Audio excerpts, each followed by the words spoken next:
That's fine right there, Mr. Brewster. Jethro! You can start bringing them things out now. Oh, boy, I can't wait to get back to California. I ain't been warm clean through since we got here. Jethro, take it easy.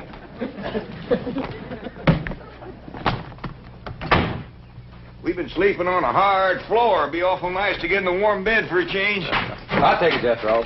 Jethro, I said take it easy. Granny ready? Yeah, she's just putting on her gaiters. I'll bring her right out. Well, I hope you'll come visit us in California. We'd be mighty glad to see you, especially Pearl. Her and Jethrine's coming to stay with us. Let me get my shoe on, you big overgrown moose. You can put it on in the car, Granny. We's in a hurry. We can't leave her till somebody finds Elly Mae. Where is she? She took to the woods early this morning with those 2 timber wolves that she's let sleep under her bed. Yeah, I'll find her. By doggy, it's a good thing we're leaving. One more night and she'd be baying at the moon. Now, you 2 rascals has got to stay away from Maggie and her family. You hear me? Is it a deal? All right. Now, don't you forget it.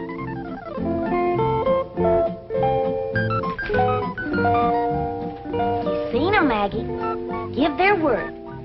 What's more, Frida's gonna keep an eagle eye on them. And if they goes to pestering you, she's gonna snatch them ball. Ain't you, Frida? I wish you could come to Beverly Hills and live with us. But I reckon it'd be too long a trip for you and your young'un. But I'll come back and see you in the spring. Elly Mae, Over here, Pa. you got them wolves with you? Or they won't pester you none. And that no-biting promise goes for my pa, too. Hello there, Maggie. Elly, honey. Mr. Brewster's waiting, and we got to pick up Pearl and Jethrine and drive clean to the airport. St. Pearl and Mr. Brewster are getting married? Well, no, not yet. Maybe never. But Pearl's satisfied. Everybody in town's seen him propose to her. Now she can leave town with her chin up and her head thrown back, proud and happy. I'll bet you cousin Jethrine ain't happy. She says she ain't going to California and leave her sweetie Jazzbo Depew. She's powerful in love with that little feller. Yeah, I reckon Jethrine will do pretty much what her ma tells her to. That Pearl's a mighty strong-willed woman.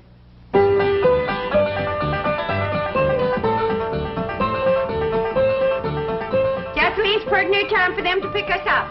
Now, no more sulking. You're coming to California. I don't want to hear no more argument about it. Okay, Ma. I'm coming.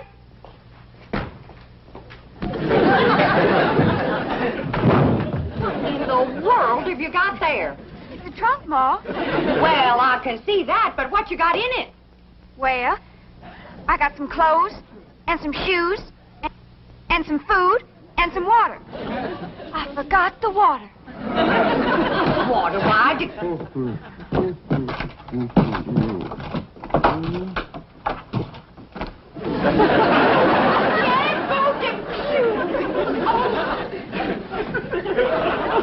Miss Bodine, that daughter of yours is a mighty strong-willed girl. Did she put you in later? I think so. I told her I couldn't go to California with her. And that's the last thing I remember. Oh, don't let him get away. Jethrine, you put him down. This minute. What's the matter with you? Why, that poor boy could suffocate in that trunk without no air.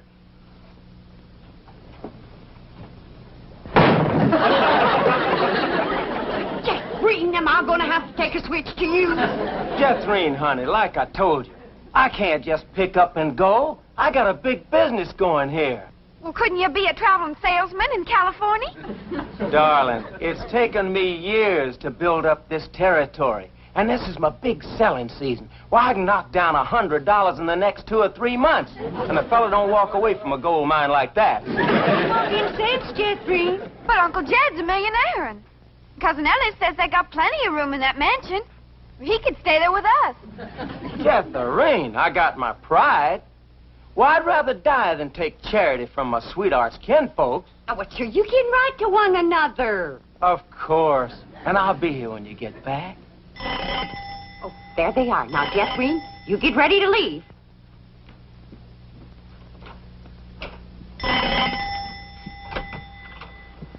Mr. Brewster, I thought it was my boy Jethro. Cousin Jed come to pick up the suitcases. Well, no, I asked him to let me come for them. Well, you see, this may be my last chance to see you alone for a moment. Alone? You? Me? Us? Why would you... Well, first, I want to thank you for publicly breaking our engagement after I lost my head, as I did last night. Oh, shucks. I didn't mean it when I said yes. It was just nerves and excitement at the moment. Well, you were very sweet about it. Yeah, well, but now that my head is clear and I'm thinking straight, well, I realized I couldn't get married right now. Well, some man would lose a wonderful wife. My goodness, I got family obligations, you know. Why, Cousin Jed's been after me 3 or 4 months to come to Beverly Hills and get that wild daughter of his proper dressed and acting like a lady. I'm going to miss you, Mrs. Bodine. Yes, well, he's in desperate need of me. I don't know what come over me last evening, but now that I had a good night's sleep in the morning, coffee, got my wits together, well, I could just laugh at myself for even considering marriage. Mrs. Bodine, I just want to say that I think you're a splendid woman, and I'm sure our paths will cross again. And, well, I'd consider it a great honor if you'd allow me to kiss you goodbye. Kiss me? Well, I hardly think there'd be anything wrong with that. Now, Miss Brewster, is that a new Hattie Pearl? Oh, Elly, Meg?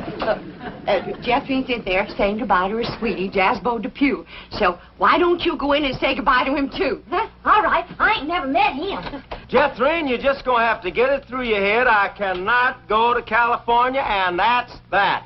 Howdy. Well, hi, Cousin Elly. This here's my sweetie, Jazzbo Depew. Howdy, Jazzbo. And a great big howdy to you. This girl is the cousin you've been telling me about?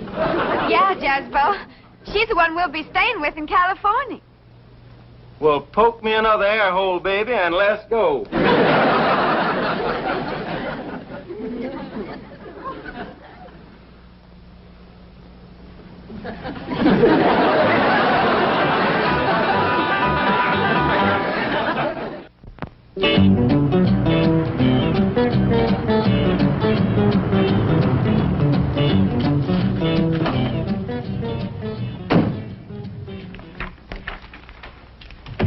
Oh, good morning, Chief. Morning. Well, I just had a call from Brewster in Tulsa. The Clampetts are on their way home. Jethro? Oh, I mean the Clampetts. Yes, and they're bringing a cousin and her daughter along. That'll be 6 of them.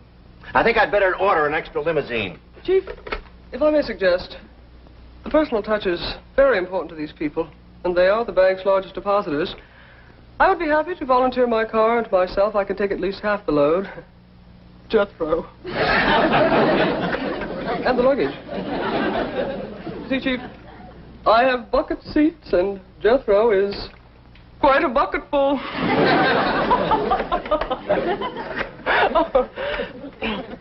How's about 3 apiece, Chief? Fine. We'll be ready to leave the airport about noon. Entendu, mon capitaine.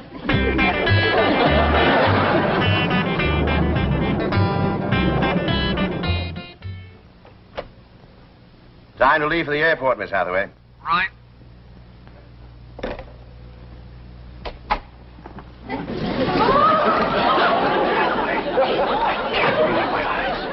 Don't be alarmed, Chief. This is just for the Clampetts. I have no intention of disrupting office discipline with my seductive appearance. What a remarkable change. 3 hours in the beauty salon. Tell me, are you busy tonight? Because if you're not, I'd like you to work and make up those 3 hours.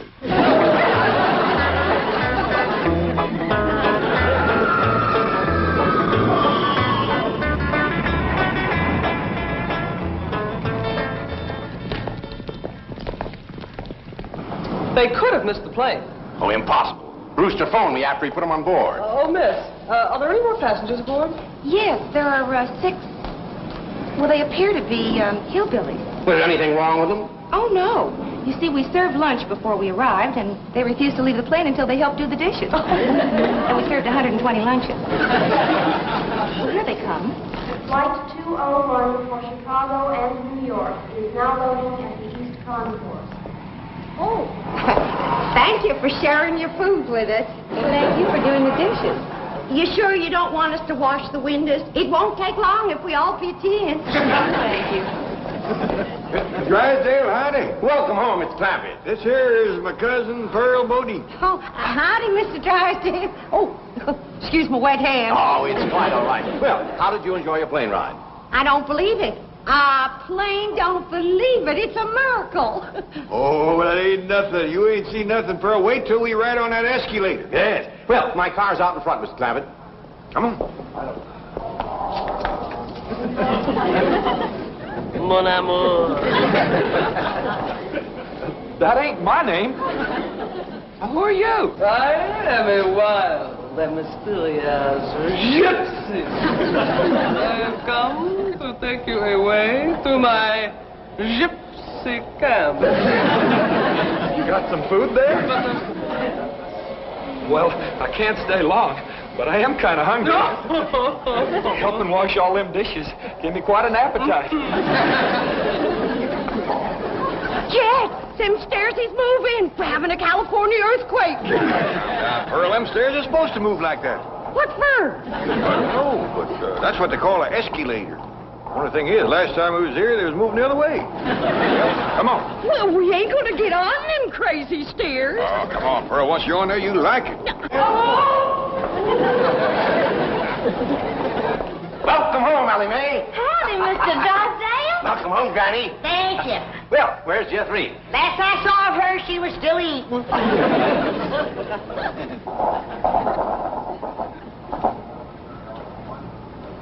Well, now, that wasn't bad, was it? No, it was fun. Let's go up and ride down again. Oh, no, Pearl. It's fun, all right, but it just ain't worth fighting your way back upstream.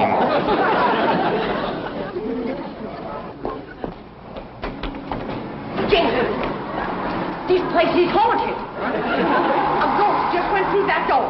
That ain't no ghost, Pearl. That's what they call electric eye. They got them all over out here.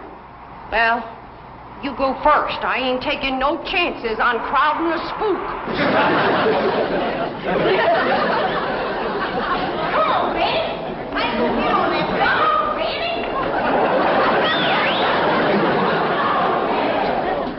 Oh, howdy there. So this is California. It's so warm. And the air smells different from the mountains. Yep, looks different, too. Out here, you can see what you're breathing.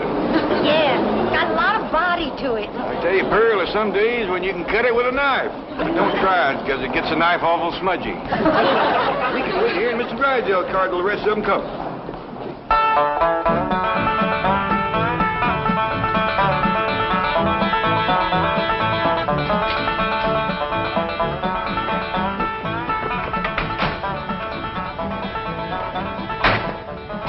I'll go with Martin and take the luggage around to the service entrance. I can't believe it. I've seen pictures, but I just can't believe it. It ain't real. It's real, Ma. Jethrine, don't you knock no holes in your Uncle Jet's mansion. Ah, she can't hurt it, Pearl. Wait till you see inside, Pearl. It's the biggest bunch of indoors you ever did see.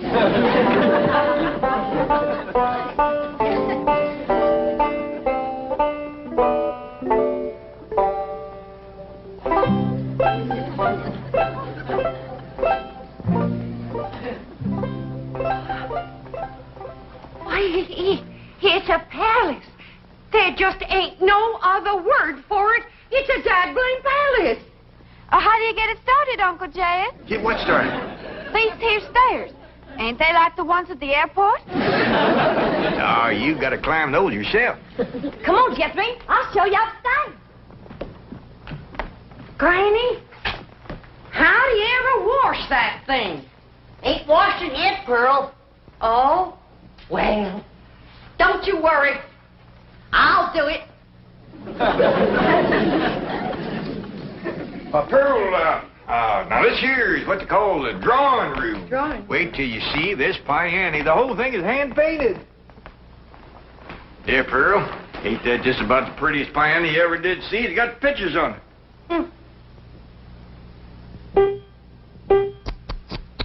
Look at the dust.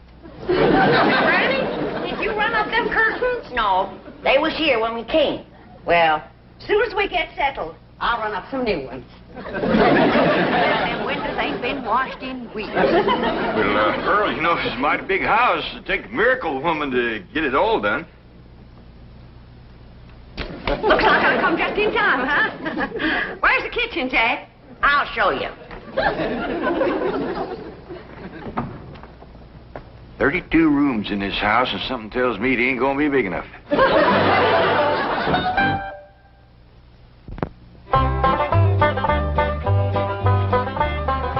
Paul, where's St. Pearl? Well, her and Granny's in that little room they call a butler's pantry. This is a nice enough kitchen, Granny, but it sure ain't as big as you led me to believe. Pearl, this ain't the one with the stove. The stove is... This here's the barest cupboard I ever did see, but I reckon if you ain't got a stove, you don't need food. This room... Well, Pearl, what do you think? Well, I think I should have brought my coal oil stove. For your information, Miss Pearl, we got gas. Well, I don't wonder. Eating nothing but uncooked food. Your pump is stuck tight. It ain't been used so long. Pearl. You know, Granny, we got a lot of work to do to get this kitchen in shape. Granny, did you tell Pearl this is a kitchen? I ain't been able to tell Pearl nothing. She won't quit flapping her trap long enough. Pearl, come on. This here is the kitchen. That there is what they call a pantry. My stars and garters. Well, a person could feed an army in here. Well, the way those two young'uns of yours eat, that's just what you'll have to do. Pearl, look at this stove here. Now, all you have to do to get fire is turn one of them little things right here without lighting no matches nor nothing. Now, look at here. This here lights this one here. This one lights this one. And this one lights this one here. And this one lights this one. Now, what do you think of that, Pearl? I declare, I'm just speechless. That'll be the day. Look at this icebox here. Just take a look. You ever seen anything like that before? Look at that.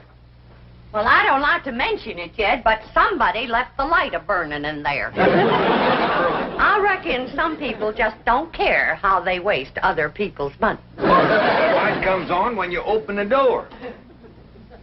You don't say. He pert near didn't with you pounding your gums.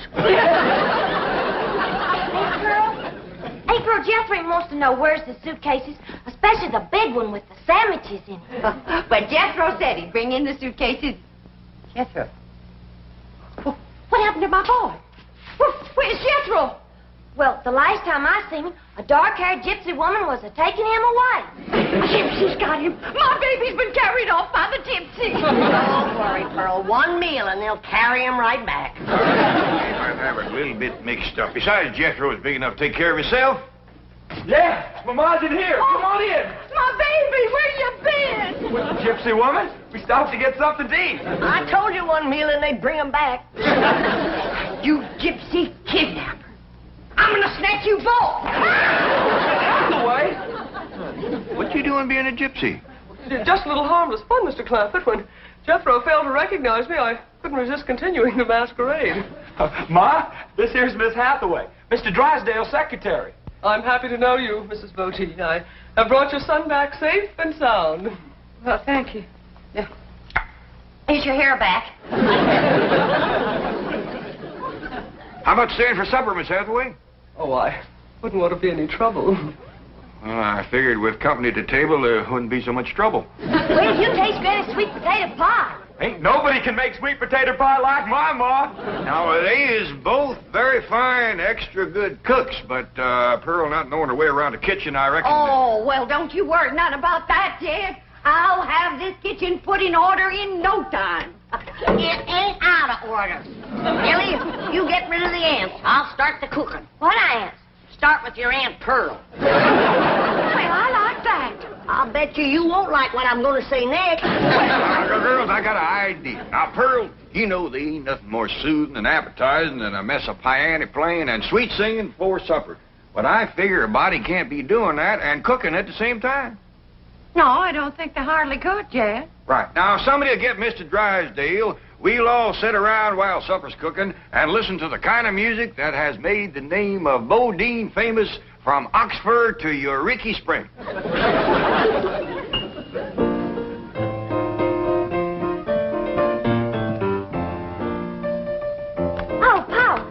pretty near supper time. Want me to start setting the table? Yeah. And let's use that big company table in the fancy eating room. Okay, Paul. You help me get the chairs around it? Why, sure.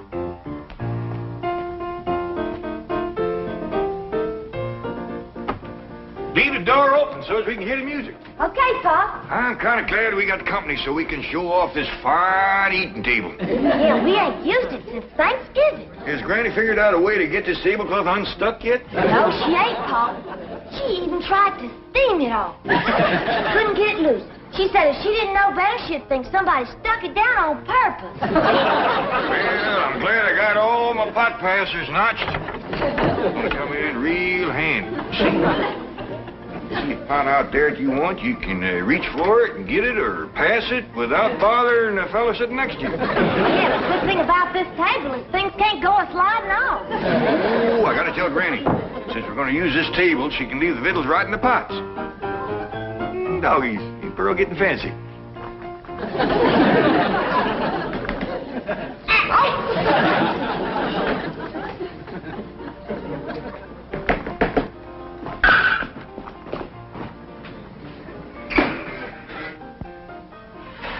You ever see anybody bake a fluffier pie than that one? Some folks don't know that cake is fluffy and pies is juicy.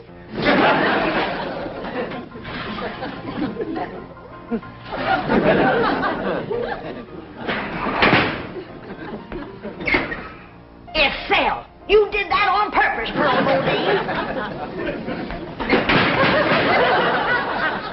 My pie can't fall. It can't, huh? Just did.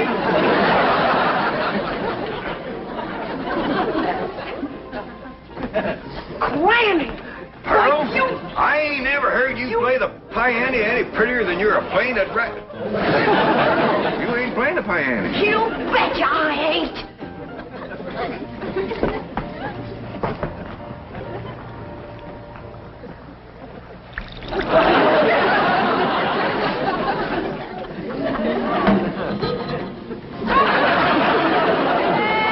Before the battle, Mother, I am thinking most of you. Just before the battle, Mother.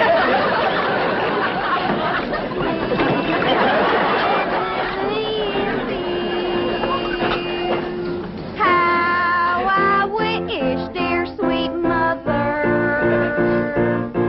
you were here beside me. I feel the same way, Jethrine.